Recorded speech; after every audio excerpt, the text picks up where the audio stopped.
Terre Jaune Télévision, la chaîne à l'image de la société.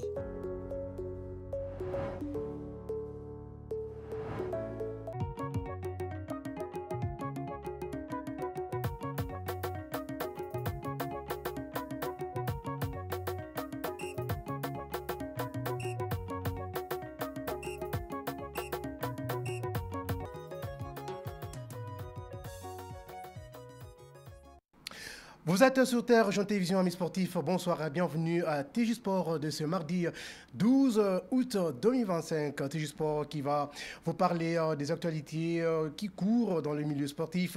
On reviendra sur la reconduction du ministre du Sport et Loisirs, Didier Boudimbou. À travers cette émission, nous allons parler de football d'âge.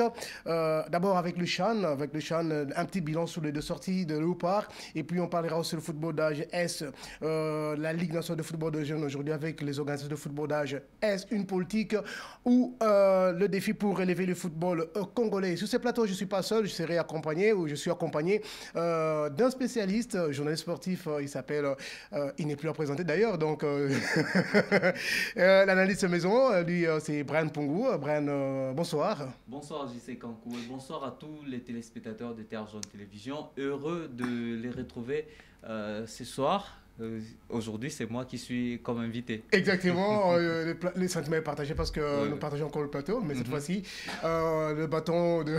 Les relais, c'est de votre côté. Ok, merci beaucoup. Comme je le disais, c'était avec vous que nous allons quand même parler sur quelques thèmes, quelques actualités qui dérangent un peu, bon, pas déranger, qui fait parler de le fait au travers des informations sportives. D'abord, la reconduction du ministre du Sport et Loisirs. C'est une première, en fait, pour la République. C'est pour la première fois qu'on retrouve un ministre du Sport être reconduit. Ça n'a jamais été le cas de toujours. D'abord, un petit mot sur cette reconduction. La reconduction de Didier Boudimbou, ça sonne comme une surprise pour plusieurs personnes. Mais moi, je pense que ça ne devrait pas l'être. Pourquoi? Parce qu'au regard de certains bilans des différentes fédérations, on sent qu'il y a eu quand même l'accompagnement du gouvernement de la République démocratique du Congo. Cette reconduction qui arrive de manière inattendue pour plusieurs. Pour moi, je pense que ça ne devrait pas étonner parce qu'on a eu à voir comment est-ce que ces fédérations-là, à chaque fois, elles étaient accompagnées par le ministre des Sports et des Loisirs, Didier Boudimbou. Et aujourd'hui, les gens ne pourront peut-être pas directement l'oublier.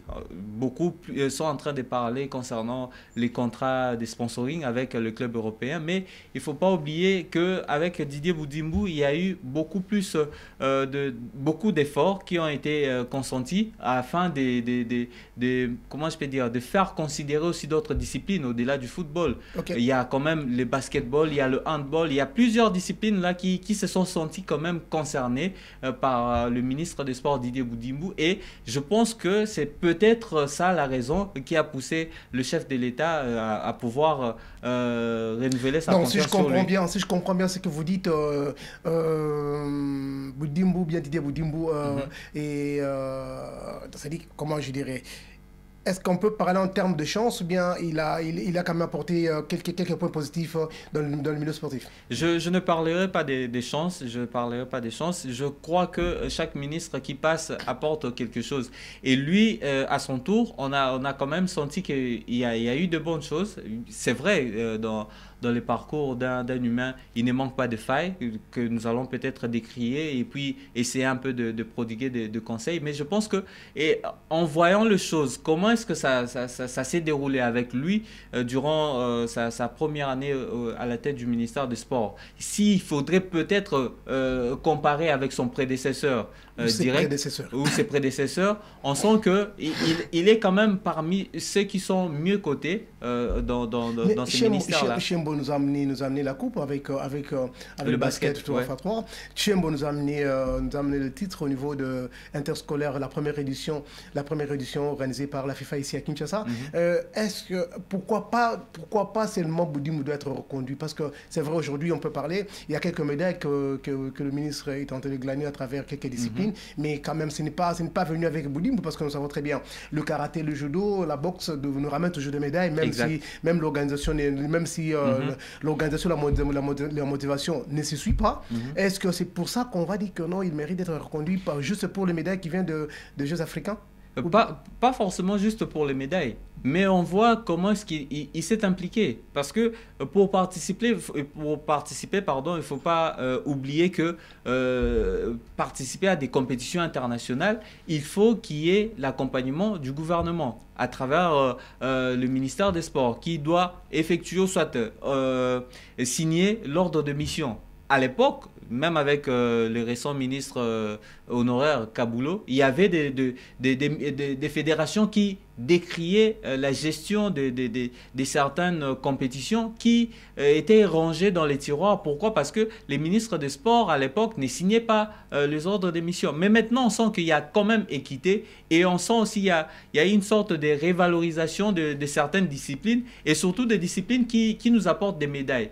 Du coup, si le ministère ne signait pas les ordres de mission, si les ministres ne signaient pas les ordres de mission, on n'aurait pas eu ces médailles-là. Du coup, et ça fait que ces mérites-là, quand même, peut aussi lui revenir en termes des résultats. Donc, si je comprends bien... C'est attaché directement aux fédérations, mais c'est parce que lui aussi, le ministre, a eu cette bonne volonté-là. On va voir beaucoup plus de son côté la bonne volonté de pouvoir accompagner ces fédérations-là. Le rôle du gouvernement envers les fédérations. Mais en fait, Bren, donc si je comprends bien, vous voulez nous faire comprendre faire croire que le bilan est positif pour le ministre Boudidi Boudidi. Je ne fais pas croire que le bilan est positif parce qu'il y a eu des choses peut-être qu'on devra aussi décrire par rapport à... Il y en a beaucoup, il faudra.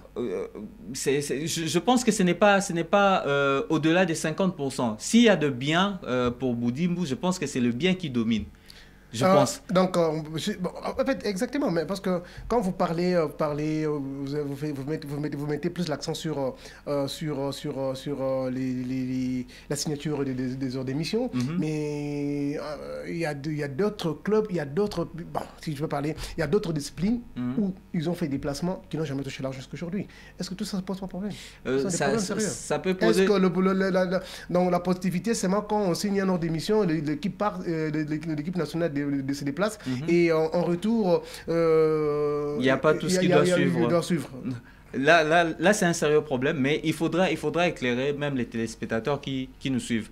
Le ministre des Sports n'est pas là pour décaisser l'argent. Lui, il est là pour accompagner les fédérations.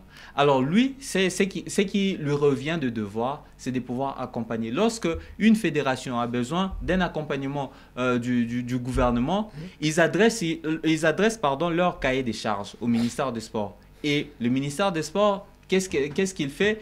Transmet au ministère du budget, c'est là-bas où tout est prévu, et au ministère des Finances de décaisser par la suite. Le dossier peut être calé quelque part, mais ce n'est pas au ministre des tutelles qu'il faudrait peut-être charger. Lui, il faudrait peut-être lui demander de faire un peu plus de suivi pour que ces dossiers-là puissent être décomptés. Mais la volonté, il y en a, on peut voir qu'il y a la volonté. Déjà, le fait de signer l'ordre de mission pour permettre à ce que le club puisse se déplacer, c'est déjà une bonne chose. Pardon, les équipes nationales puissent se déplacer, c'est déjà une bonne chose que moi je pense qu'il faudrait encourager pour féliciter. Pourquoi? Parce que dans le passé, dans un passé récent, il y a eu des dossiers et des compétitions que les équipes nationales de la RDC n'ont pas eu à participer. Pourquoi? Parce qu'il manquait ne serait-ce que ces signatures-là dans les ordres de mission afin de faire déplacer les équipes nationales. Là, vous tirez à boulet rouge sur le précédent ministre des Sports.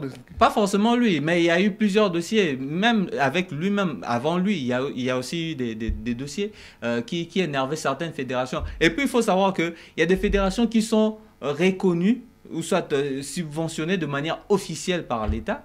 Elles sont au nombre de 12, je pense. Et il y a des fédérations qui, jusque-là, se battent encore afin de se positionner et avoir officiellement l'accompagnement du gouvernement. Pourquoi? Parce que le gouvernement ne pourra peut-être pas prendre en charge du coup toutes les fédérations. Et il faudrait voir aussi dans la chaîne des dépenses, il ne faut pas oublier que la RDC a des problèmes de guerre, la RDC a différentes dispositions à faire pour permettre à ce que la vie quotidienne puisse évoluer de manière correcte. Et s'il faudrait ajouter encore le truc des sports, on voit là où il y a la priorité, parce que ces athlètes-là peuvent attendre. Je pense que Brian, je ne pense pas que on prend toujours le ministre au pied levé. Donc il y a un programme, il y a aussi un budget pour ça, pour toutes les sorties et les compétitions. Donc quand il vient déjà, il a déjà toutes les compétitions et les calendriers des compétitions sur la table, et il y a aussi un budget déjà arrêté pour ça. Moi je pense que oui, c'est vrai, nous traversons une période aussi un peu cruciale pour notre pays, mais ça ne serait pas aussi une raison pour dire que non, les enfants ne peuvent pas. Concernant le budget, il faudrait savoir que le ministère des Sports en soi, le budget qui lui est reconnu, soit qui est propre pour le sport, déjà je pense que le football senior, les léopards seniors, monsieur, consomment déjà, je peux dire, 75%. Et le reste là, il faudra maintenant se départager avec d'autres fédérations, ce qui pose énormément de problèmes. Là, c'est déjà le premier problème. On va réveiller un récent cas. Le cas de l'équipe nationale, je crois, Chan, de la RDC, qui, la FECOFA, le CONOR, je pense le CONOR des Dieudonné Sambi, a introduit le dossier en retard, le cahier des charges en retard. C'est ce qui a créé un peu de soucis. Et là, on ne va pas directement charger les ministres, non. Il faudrait que les gens puissent reconnaître qu'il y a eu dans la démarche là où ça dérangeait un peu. Et le budget, il faudra attendre. Si on dispose de moyens et que le ministère comment je peux dire, déjà que le ministère ne participe même pas, ça passe directement dans les comptes des fédérations. Donc, je ne pense pas qu'il faudrait charger les ministres concernant les finances ou bien les financements des déplacements qu'on sort. Je ne pense pas. Voilà. En dépit de toutes choses, en dépit de tout ce que nous avons comme défi, qu'est-ce qu'on peut attendre de lui? Avec tout ce qui a difficulté dans le milieu sportif aujourd'hui. Avec le nouveau mandat, si je peux appeler ça un mandat, avec cette reconduction. C'est que moi, je peux dire qu'on peut attendre du ministre, c'est que d'abord, l'éclairage concernant le dossier contrat Barcelone-RDC. Et à part ça, le dossier aussi contrat Monaco, je pense que les Congolais doivent être éclairés beaucoup plus concernant mais apparemment, lui-même, il a du mal à communiquer. Bon, du mal à communiquer, on peut les lui concéder. C'est maintenant aux gens qui sont autour de lui. C'est là où ça pose problème. Les gens qui sont autour de lui qui peuvent maintenant l'aider à voir comment est-ce qu'il faudra faire. Moi, je pense que le ministre peut même organiser une conférence de presse avec le journaliste afin de détailler un peu concernant les avantages, tout ça. Parce que moi, je peux quand même tirer les avantages de ces partenariats-là. Moi, selon moi, je peux tirer les avantages. Mais seulement que s'il n'y a pas une communication adaptée pour cela, il y aura toujours une incompréhension et les gens ne verront pas les bons côtés de la chose. On verra seulement qu'il y a gaspillage d'argent, il y a déboursement de fonds qui sont exagérés. Moi, je pense qu'il faudra peut-être à ce point-là apporter beaucoup plus d'éclairage. Et de l'autre côté, il faudra encore beaucoup plus soutenir les fédérations. Soutenir dans le sens de les apporter, d'être leur porte-parole, la voix qu'il faut au gouvernement congolais. C'est-à-dire, lorsqu'il y a des dossiers à traiter, lorsqu'il y a des dossiers de finances, lorsqu'il y a des dossiers de déplacement, on veut voir le ministre encore beaucoup plus impliqué dans la chose qu'il est maintenant. On veut encore vraiment l'implication du ministre. Déjà que côté football féminin, on encourage. J'ai vu les gens qui ont quand même apprécié les efforts du ministre des Sports, qui, d'après eux, le ministre répond convenablement côté football féminin.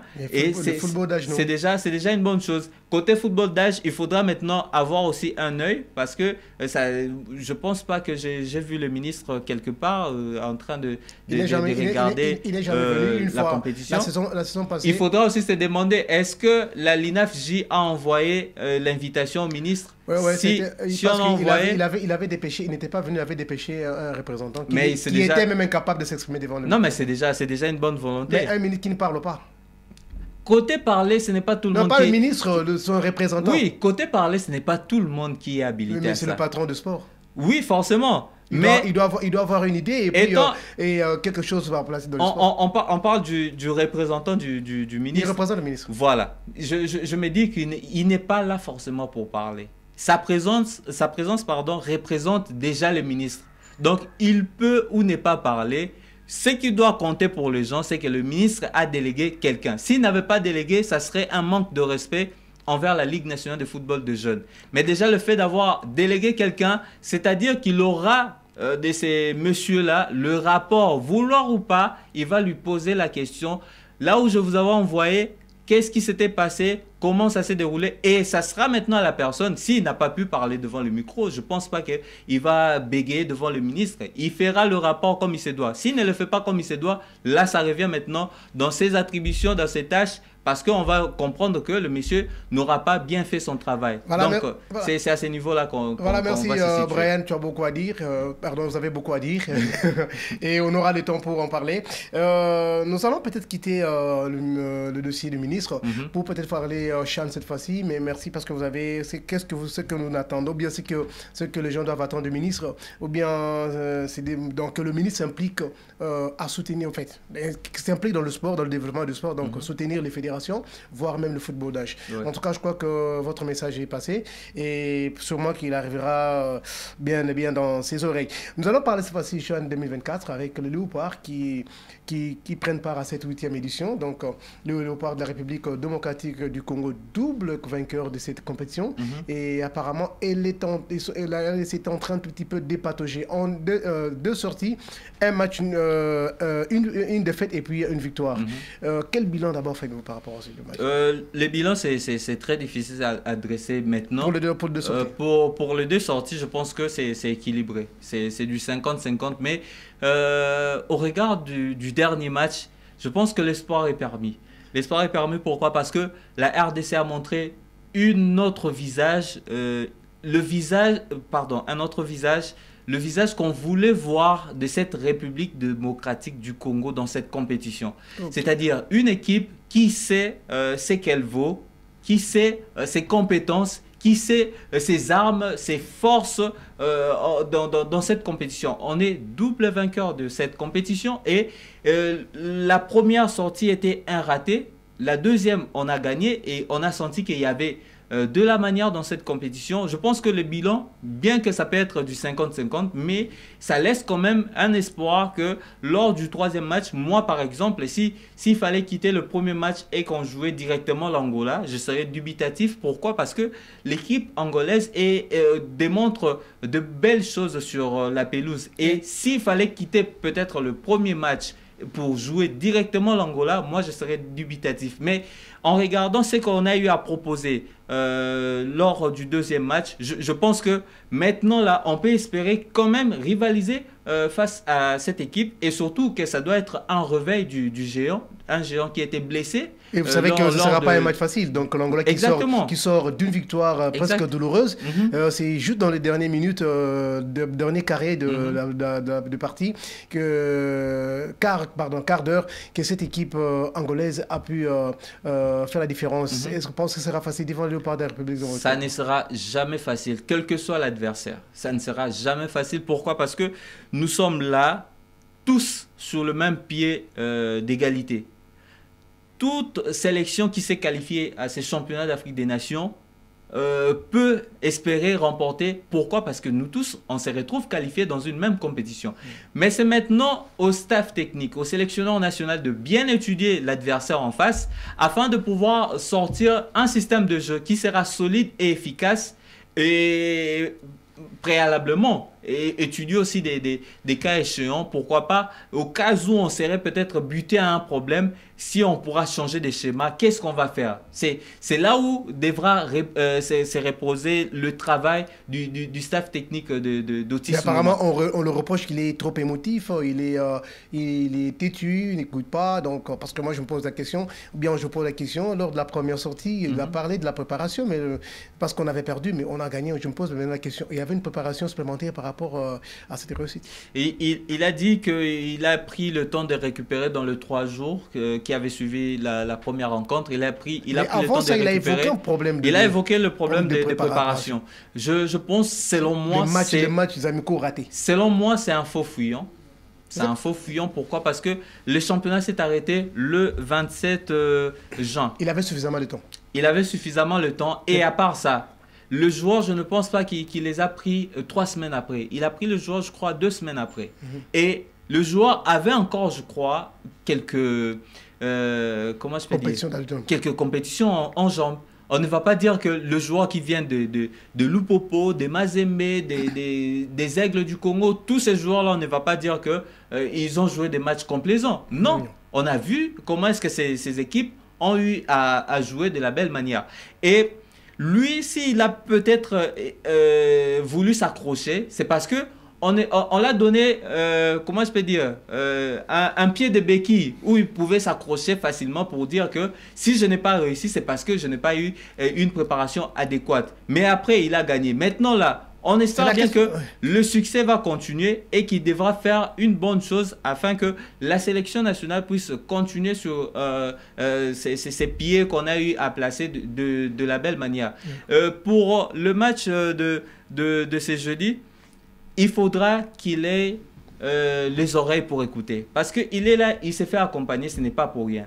Côté émotion, il doit rester calme. Je me dis que Otis Ngoma, c'est une personne qui doit encore être encadrée sur le plan de la communication. Psychologiquement. Côté émotion, il dégage de l'énergie négative. Quand il ouvre sa bouche, il dit n'importe quoi. Voilà. Récemment, il a très mal répondu à une consoeur sur place au Kenya et c'était désagréable. C'était désagréable. Il doit avoir une personne qui peut l'aider à comprendre. Et avant d'avoir une personne qui peut aider Otis Ngoma à comprendre, lui-même le coach, il doit d'abord... Il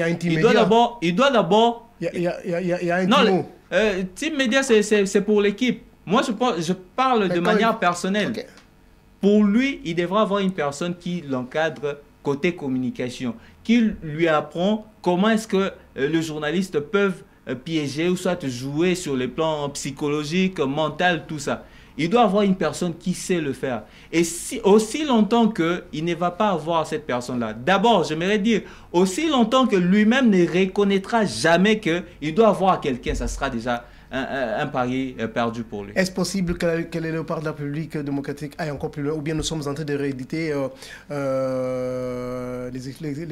l'exploit de 2022. 2011. De 2011. Voilà. On perd le premier match, on gagne le deuxième, et le troisième on fait match nul. Mais ici, il y aura 4 matchs, il n'y aura pas 3 comme en 2011. Est-ce que nous sommes sur ce chemin, ou bien on peut aller le plus loin possible? Nous sommes sur le bon chemin. Je pense que si on gagne ces jeudis, les choses seront encore beaucoup plus savoureuses et la RDC pourra espérer peut-être, je pense, un match nul lors de la dernière journée.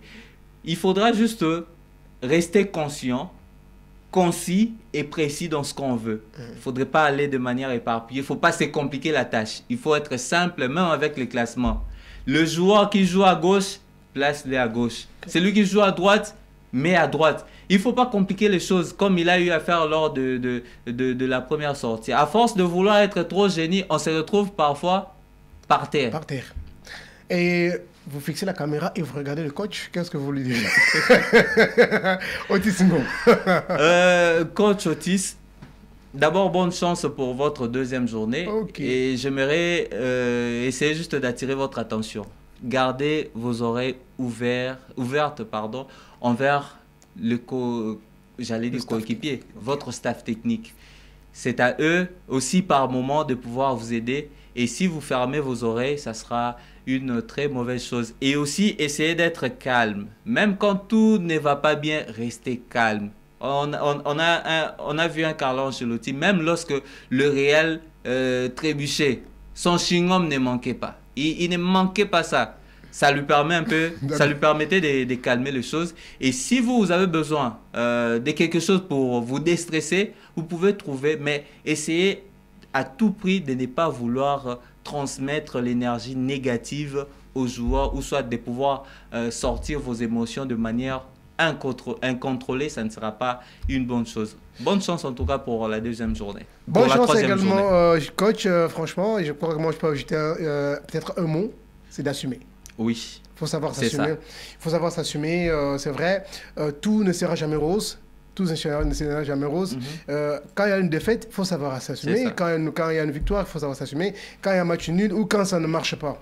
Donc, un responsable, quand ça ne marche pas, il ne va pas crier devant les gens. C'est ça. On assume. Donc, moi, je pense que être déjà sélectionneur national d'une équipe de Léopard, c'est déjà une grande responsabilité où ça demande beaucoup de maîtrise, beaucoup de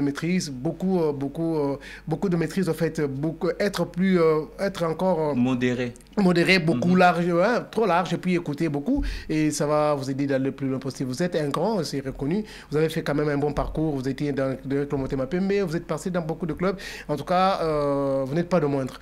Bon, nous allons quitter le CHAN pour peut-être pour le peu de minutes que nous reste pour libérer ce plateau. Parler de football de jeunes aujourd'hui. Est-ce qu'aujourd'hui, avec la Ligue nationale de football de jeunes qui intensifie avec les préparations, avec des championnats de moins de 17 ans, moins de 15 ans, moins de 13 ans, et ils se retrouvent devant un défi à relever, ou bien c'est une politique mise en place pour pouvoir élever le football? C'est les deux à la fois. C'est un défi à relever et puis c'est une politique. Pourquoi c'est un défi? Parce que nous sommes dans un pays où le football de jeunes n'était pas du tout reconnu ou soit considéré à l'époque. Et une politique, pourquoi? Parce qu'une nation qui se veut être grande demain sur le plan sportif,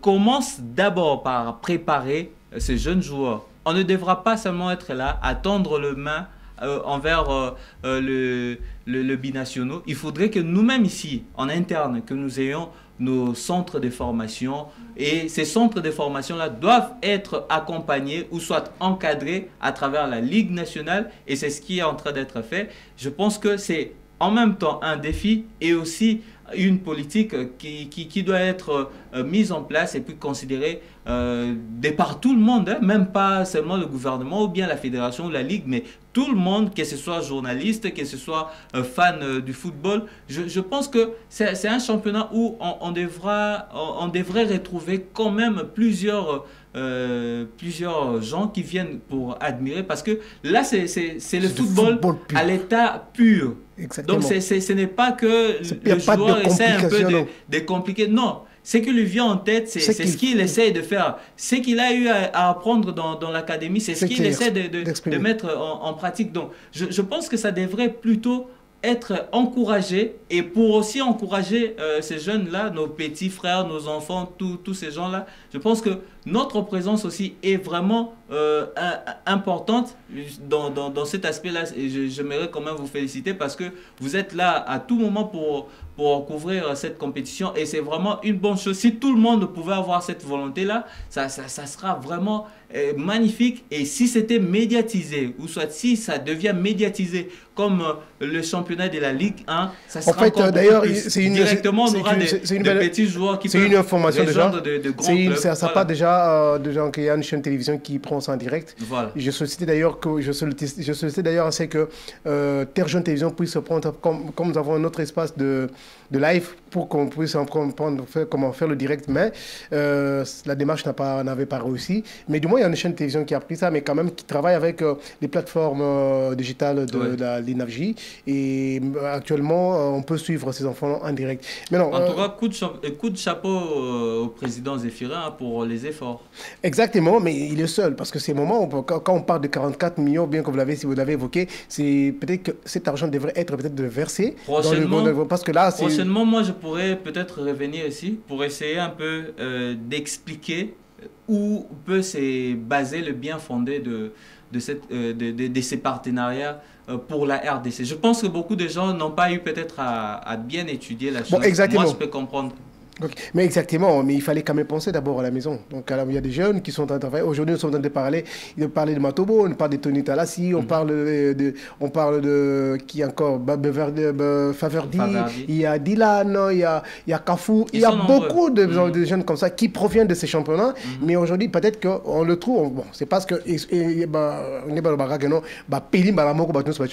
mais le début là n'est pas du tout soutenu. Parce que moi, je pense que vous savez aussi peut-être que je vais rappeler plusieurs personnes. Vous savez que jusqu'à ces jours, la FECOFA a dans sa ligne budgétaire une tranche, comment je peux dire, une somme qui est réservée pour le développement du football d'âge et puis le football féminin qui n'est pas encore utilisée par manque de projet.